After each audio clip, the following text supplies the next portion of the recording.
Hi, I'm Jeff Hayes. Thank you so much for joining us to see this important film. I think it's Bobby's best book and most important book, and it's certainly my most important film. May I ask you a favor? If you like it, will you please share this after you see the film? It really is the only way that we'll get this out there. It's free for 10 days, and we're asking you to join us by sharing. Thank you for joining us in this mission.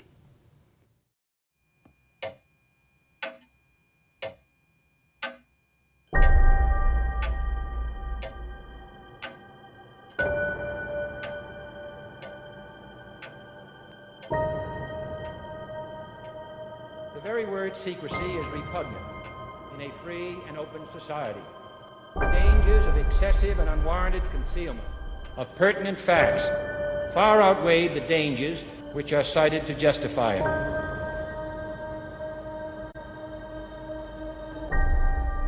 This book is a product of my own struggle to understand how the idealistic institutions our country built to safeguard both public health and democracy suddenly turned against our citizens and our values with such violence. I am a lifelong Democrat whose family has had 80 years of deep engagement with America's public health bureaucracy and long friendships with key federal regulators, including Anthony Fauci, Francis Collins, and Robert Gallo. Members of my family wrote many of the statutes under which these men govern. They nurtured the growth of equitable and effective public health policies and defended that regulatory bulwark against ferocious attacks funded by industry. I built my own alliances with these individuals and their agencies during my years of environmental and public health advocacy. Quiet on set. Camera speed. Take one. But I also watched how the industry, supposedly being regulated, used its indentured servants on Capitol Hill and its financial clout to systematically hollow out those agencies beginning in the 1980s, disabling their regulatory function and transforming them into sock puppets for the very industry Congress charged them with regulating. I explore the carefully planned militarization and monetization of medicine that has left American health ailing and our democracy shattered. I chronicle the troubling role of the dangerously concentrated mainstream media. You're really attacking not only Dr. Anthony Fauci, you're attacking science. Big tech robber barons, the military and intelligence communities, and their deep historical alliance with Big Pharma and the public health agencies. The disturbing story that unfolds here has never been told, and many in power have worked hard to prevent the public from learning it. The principal character is Anthony Fauci.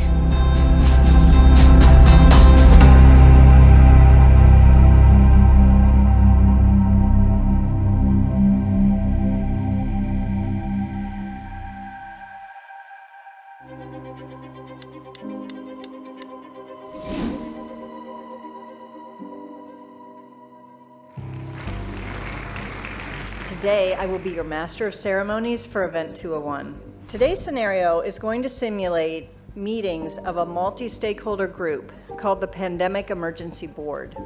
This board has been urgently convened by the World Economic Forum. In October of 2019, you have a tabletop simulation that is sponsored by who? The funder is the Gates Foundation, the World Economic Forum, Johns Hopkins School for Security, which is funded by NIH and Gates. The major hosts include not only Gates, but also Avril Haines, who's the former deputy director of the CIA. So what is the CIA doing hosting a simulation on public health? The CIA is not a public health agency. It is an intelligence agency. It does not do public health. The line between disinformation and misinformation is not always an easy one to find. That we shouldn't be trying to control communication, but rather flood the zone. I certainly seen the value of communicating constantly on these issues so as to continue to deal with, sort of the vacuum that can be created in this circumstance. All of the disinformation that will be put out, it's going to be important to actually have a response to those questions. There are also intelligence sources identifying multiple foreign disinformation campaigns. Governments need to be willing to do things that are out of their historical perspective, or for the most part, it's really a war footing that we need to be on. It can happen quickly. A Marshall-type plan, don't mean to say that exactly, but a Marshall plan that can go into effect can stimulate a change very quickly. The distrust relates to the health system more generally. A step up from the part of the government on enforcement actions against fake news. I think a couple of things we have to consider are, even before this began, the anti-vaccine movement was very strong. And this is something specifically through social media that has spread. So as we move forward, obviously trust in pharmaceuticals and government is very important at this moment. The simulation is a simulation of a coronavirus that has escaped and ends up killing 60 million people around the planet. The Chinese government knew of the escape of the virus by September 12, 2019. Curiously, who is there is George Gao, who is the head of the Chinese CDC. At that time, George Gao almost certainly knew the coronavirus was circulating. Infected people got a respiratory illness with symptoms ranging from mild flu-like signs to severe pneumonia. The sickest required intensive care. Many died. It's spreading rapidly throughout local communities. International travel has turned local epidemics into a pandemic spanning the globe. There are now more than 30,000 reported cases. Experts warn this may be just the beginning of a global problem. More than half of the recognized cases have required hospital care, creating a huge strain on healthcare systems. The fatality rate is about 10%. Because it appears the virus is readily transmitted through the air from person to person, essentially all people are susceptible. Experts agree unless it is quickly controlled, it could lead to a severe pandemic, an outbreak that circles the globe and affects people everywhere. 2 to 4 times more lethal than the 1918 influenza pandemic, the worst pandemic on record. Even so, some people only exhibit mild flu-like symptoms, not requiring treatment in a hospital. Alarmingly, those people are able to walk around and spread the virus, not realizing they are doing so. Even worse, international travelers have been arriving at their destinations symptom-free, but within a matter of hours, becoming ill. Travel-related cases have blossomed into outbreaks in a number of locations and have quickly grown faster than health authorities could respond and contain them. I'm joined by immunologist Dr. Yvonne Bello and Dr. Rhea Blakey, an epidemiologist, both highly respected in their fields. Researchers are working on a vaccine. Even if we discover a good vaccine candidate, we're starting from scratch, and it takes time to test safety and efficacy, typically years. We simply cannot rely on these old timelines and processes. With enough money and political will, anything is possible. Our U.S. affiliate has just released polling results on public expectations for a vaccine. A majority of Americans expect a vaccine to be available within 2 months, and 65% of those polled are eager to take the vaccine, even if it's experimental. In related news, a significant demand for personal protective equipment like N95 masks and gloves are on the rise due to the pandemic. However, globally, hospitals are running low. Additionally, other critical medical supplies such as saline and antibiotics are dwindling. Countries and companies are reportedly stockpiling supplies, disrupting healthcare supply chains, causing dangerous shortages in many parts of the world. What you just witnessed were highlights from Event 201. This pandemic simulation exercise of the coronavirus took place about 6 weeks before the first illness from the coronavirus was actually reported in Wuhan, China. Now, this simulation also includes news reports, which were fabricated just for this exercise.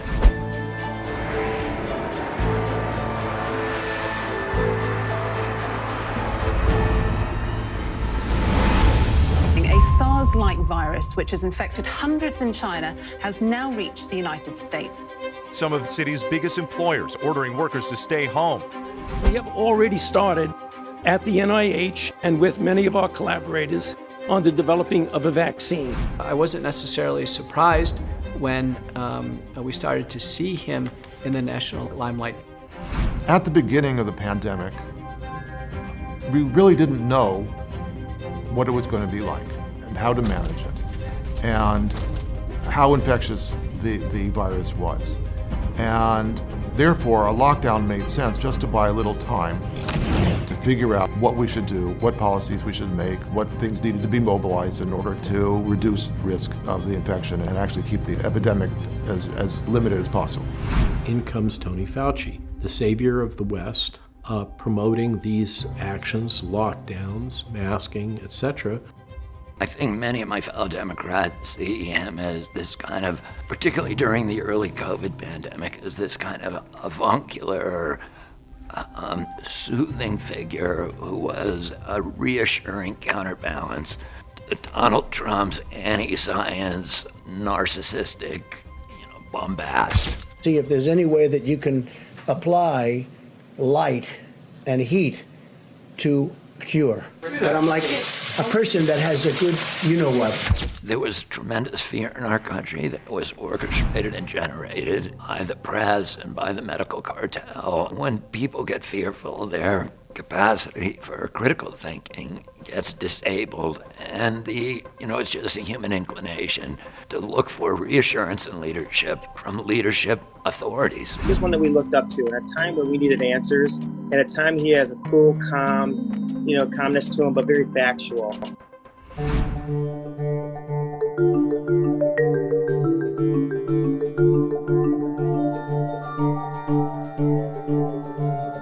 It's called the Fauci effect. I mean, it's nice, but in an era of the normalization of untruths and lies, it's what I symbolize. Consistency for integrity, for truth. My impression from him, because I had already been dealing with him for 17 years, and I had a skepticism about him because I knew that he was the architect of agency capture within the public health agencies. With the vaccine, as I use it, I say, help is on the way. It certainly is.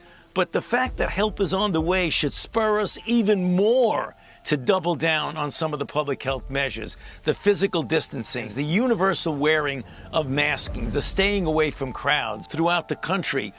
But we all thought we were going to die, that this thing was going to sweep through and devastate all of us, which became weaponized for lockdowns. It became weaponized as a rationale for massive infusion of fiat currency into the economy, for causing people to no longer be able to go to work, et cetera, et cetera.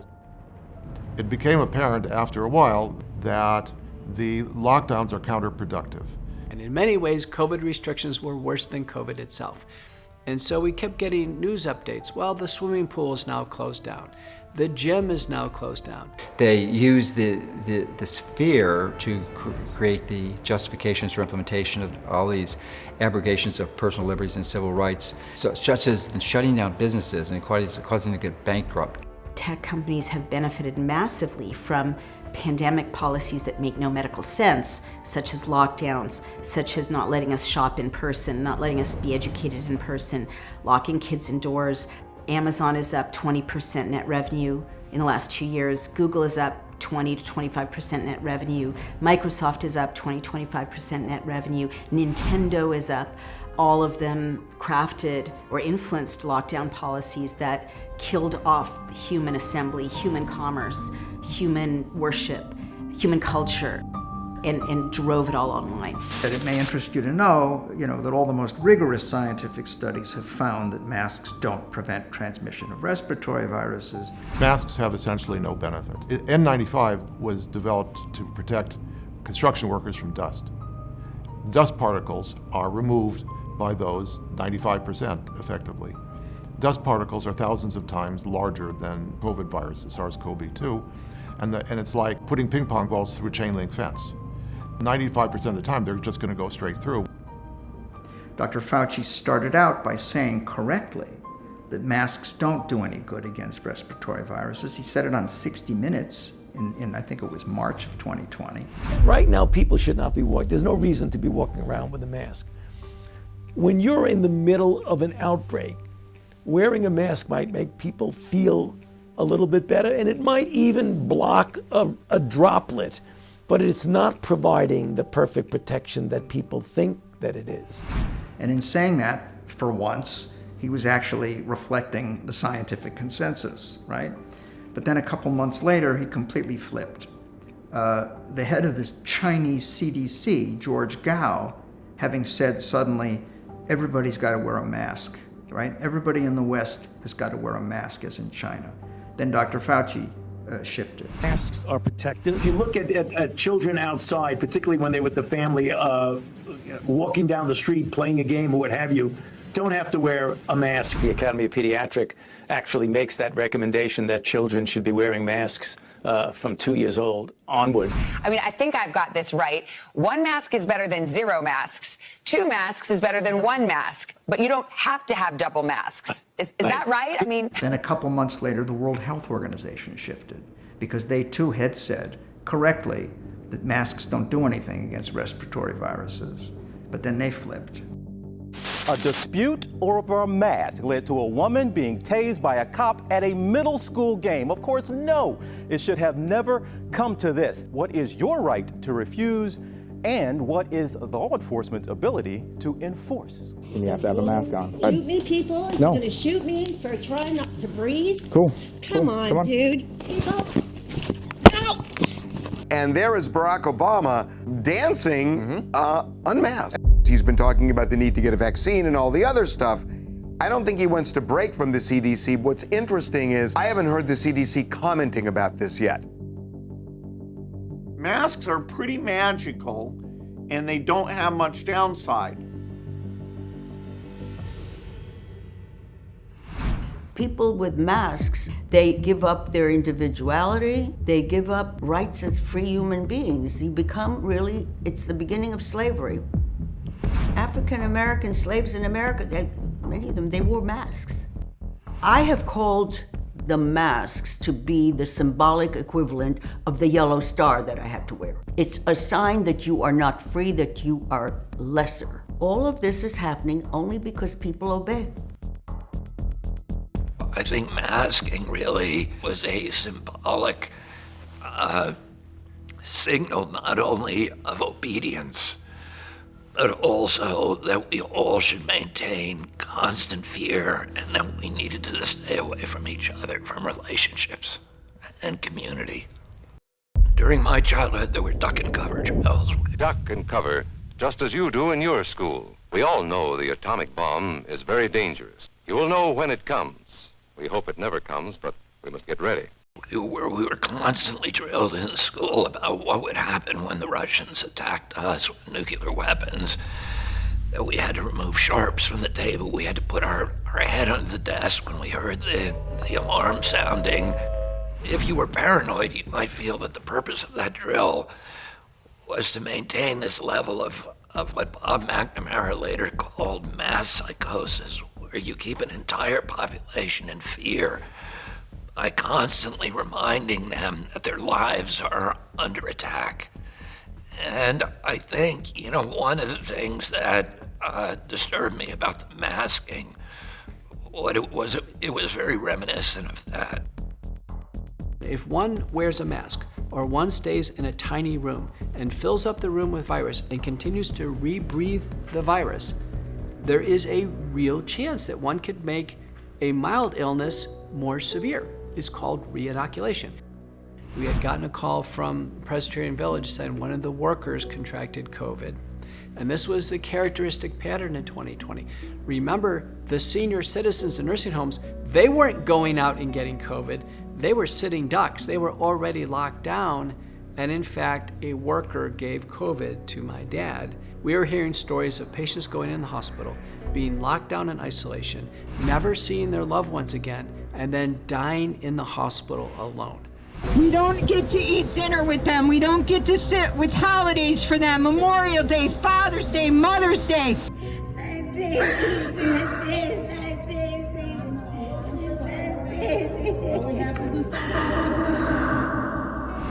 When COVID sort of broke out across the world, we started trying to learn as much as we could about the disease. And we saw it break out in, in Wuhan, and then Lombardy in Italy, and then Seattle and New York. I know someone in every ICU in New York City, and it became pretty clear what their main sort of mechanisms of disease were. They were hyperinflamed, and they were clotting to a degree I've never seen before. Nurses were drawing blood, it was clotting in the syringe, and it was clear they needed blood thinners. When SARS-CoV-2 came to the US, predominantly in New York City, patients were getting really sick. They were being admitted to the ICU, they were put on ventilators. And we know the mortality at that time, if you were ventilated in an ICU in New York, was close to 90%. I was pointing out that I was seeing unprecedented mortality rates and we had to do something, but the general conservatism of medicine was that no, because you might harm someone. It's hard to harm someone when they're dying at rates we've never seen them. They were clearly dying of undertreatment. Because of my efforts were being blocked and it was clear that I was not welcome, I resigned. What I did with my dad ultimately became the foundational principles of the McCullough protocols. And the first thing I said is, open the windows. And why? Because we wanted ventilation. We wanted to reduce the viral density in the aerosol of the room. Fresh air was applied for centuries for other respiratory illnesses. Step 2, the Indian Medical Society for doctors had already mandated hydroxychloroquine as a standard of care once a week prophylaxis. Zinc 50 milligrams a day had a supportive role. Vitamin D 5,000 international units. Vitamin C 3,000 milligrams a day. Quercetin 500 milligrams twice a day. By July of 2020, there had been 9 studies of clinical trials, not randomized, of hydroxychloroquine. Some by itself, some used with azithromycin and zinc and so on. Every one of those studies showed benefit. The totality of those studies, all analyzed together, showed about a 50% reduced risk of hospitalization and a 75% reduced risk of mortality. Now, these studies are all studies of outpatients, people who get COVID and are treated within the first 5 or 6 days, or started treatment within the first 5 or 6 days. It was a very clear set of data, about as clear as one could ever hope to get. And yet, Fauci's in the Oval Office saying this is a game changer. And next thing you know, everybody in the country is starting to give it. Supplies are starting to fill hospitals and they're all giving it. That the data shows that remdesivir has a clear-cut, significant positive effect in diminishing the time to recovery.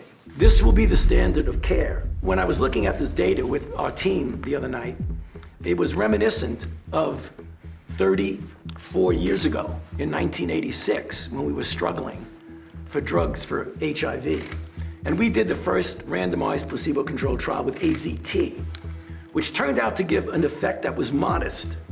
But that was not the end game, because building on that every year after, we did better and better. There's a novel pathogen, and Fauciism always dictates that for some strange reason you throw the most toxic drugs imaginable at it, and you make one of them the kind of reigning king of treatment. Back then it was AZT, now with COVID it's remdesivir, with no feeling or regard or apprehension about the toxicity, while at the same time vilifying, persecuting, creating a whole culture of disinformation about treatments that are older, like hydroxychloroquine, ivermectin, that doctors in droves are saying is curing people, is getting people out of the hospital, is ending this sickness in a matter of days, if not hours. And I have to point out, I am severely troubled by the fact that the NIH, the FDA, and the CDC, I do not know of any task force that was assigned or compiled to review repurposed drugs in an attempt to treat this disease. Everything has been about novel and/or expensive pharmaceutically engineered drugs, things like remdesivir and vaccines. The first time I got a call from Senator Johnson's chief of staff that I heard a U.S. senator wanted to talk to me because he'd come across our website, he'd come across our protocols. Ivermectin did not come into our protocol until much, much later. So it was October of 2020. And suddenly we started to see the trials around ivermectin consistently positive in this very large magnitude. And it was coming from different centers and countries around the world. We were talking to doctors. Doctors were reaching out to us. And he was kind of inspired that he saw some doctors that were putting out treatment guidance when the government was doing nothing.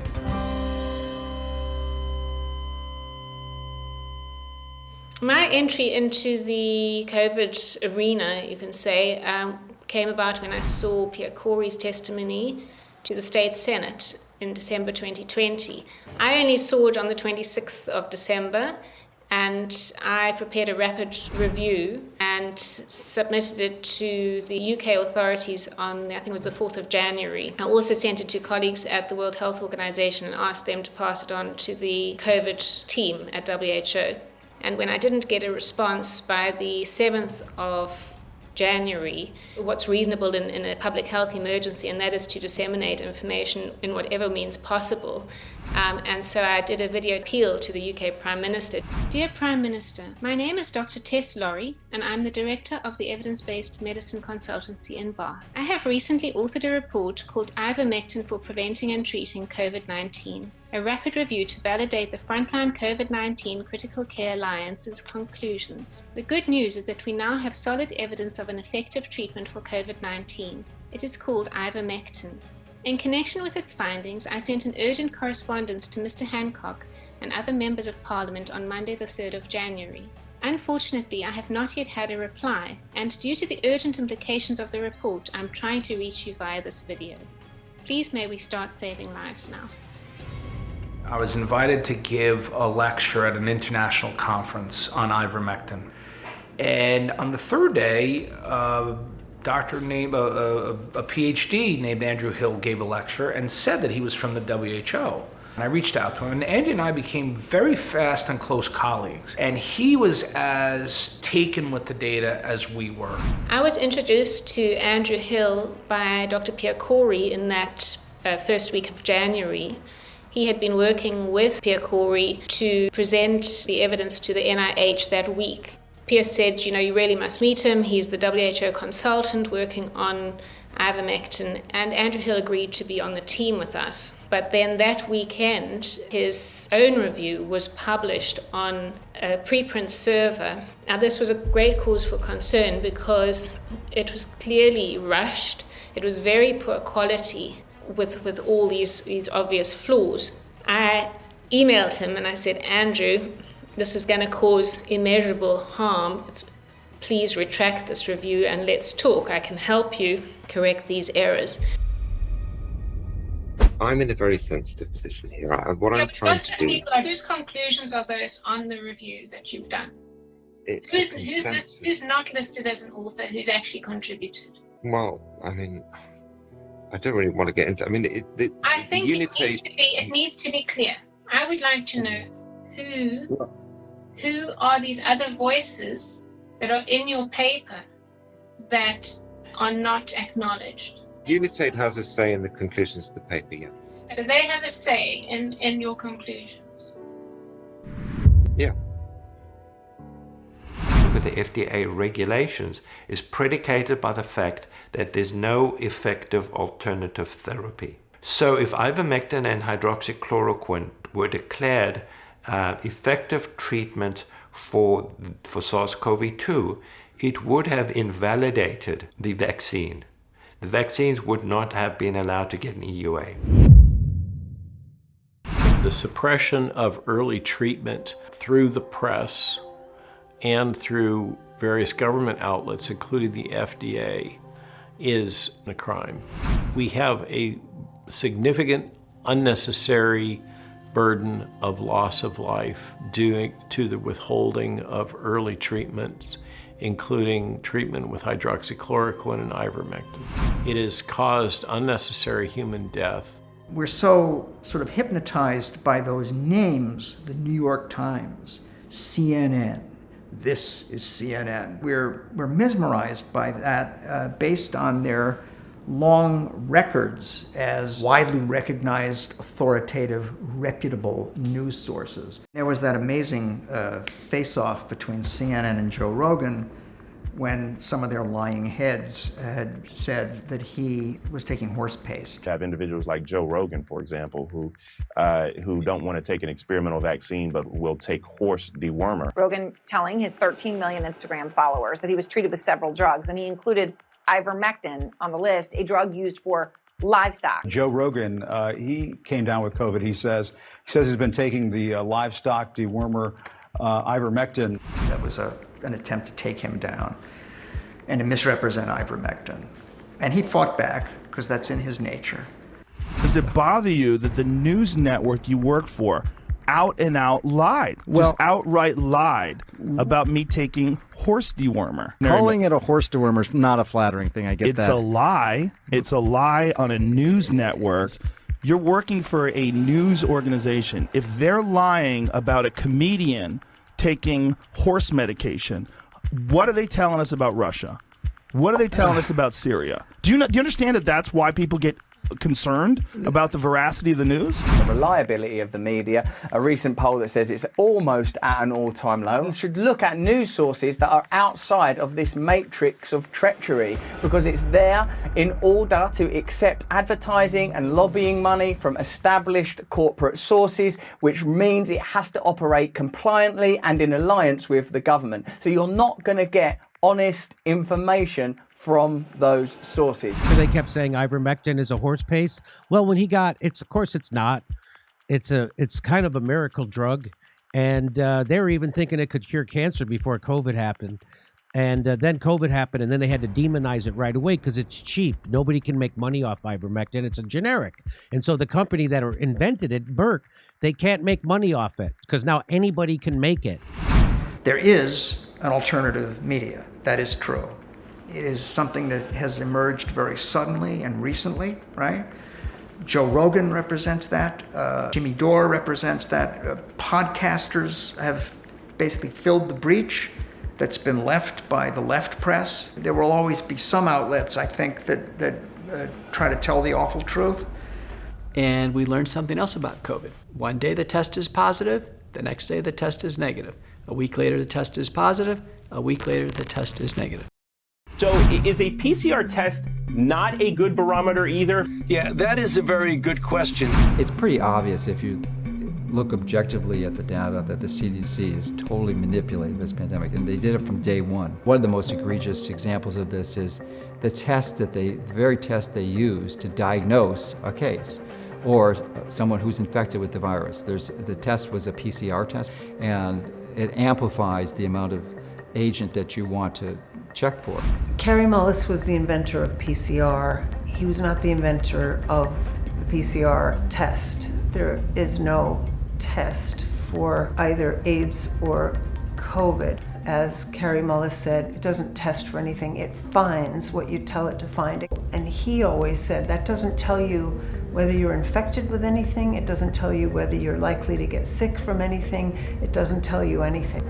And the overwhelming data about PCR tests and COVID shows that there's a shoddy, at best, correlation between positive PCR tests and disease outcome. So why did they use PCR for COVID? I mean, how can people actually tell if they are contagious in the cycle of having COVID? How do you measure that, if not with either a PCR test or an antigen test? And I think that's the understandable confusion that people have about testing.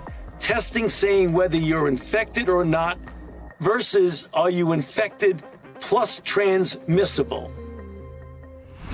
COVID began in China as a pneumonia, And for some reason, we were reading in the papers that something like 53 people in Wuhan, China had some kind of novel pneumonia they hadn't seen before. And because I'm alert to propaganda, I got very anxious. I thought, why are we reading about pneumonias in China? We don't ever read about pneumonias in China. Why are we reading about these?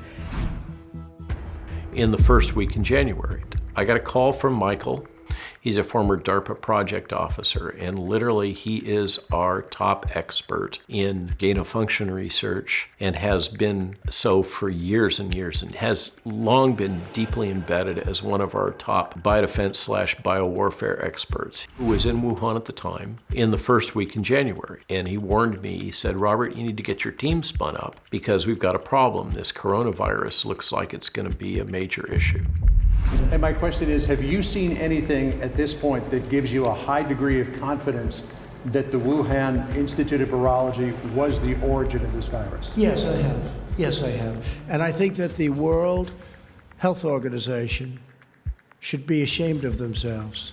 The Fauci emails themselves, as I understand it, it was involved in trying to cover up origins of COVID and trying to say it was a zoonotic origin, and there's no way the lab leak theory had any credence to it. At 2:47 in the early morning of February 1st, 2020, 4 hours after his loyal grantee, virologist Christian Anderson, informed Dr. Fauci that he and other leading biologists believed that the genetic sequence was highly unlikely to be the product of natural selection, Dr. Anthony Fauci fired off a carefully worded email to Catholic. Dr. Fauci's other emails from that evening suggest that he was intensely worried that the Chinese experiments that may have created this striation in the novel coronavirus would bear his fingerprints. I first heard about this amazing story concerning the use of burner phones by Jeremy Farrar, Tony Fauci, and Francis Collins right after the initiation of the outbreak from the memoir that Jeremy Farrar, who's the head of the Wellcome Trust, one of the largest sources of funding for British biotechnology and vaccine development. Why Farrar was in that loop, I infer, is because he had some role in providing the funding to the Wuhan Laboratory Institute of Virology that had been involved in that research.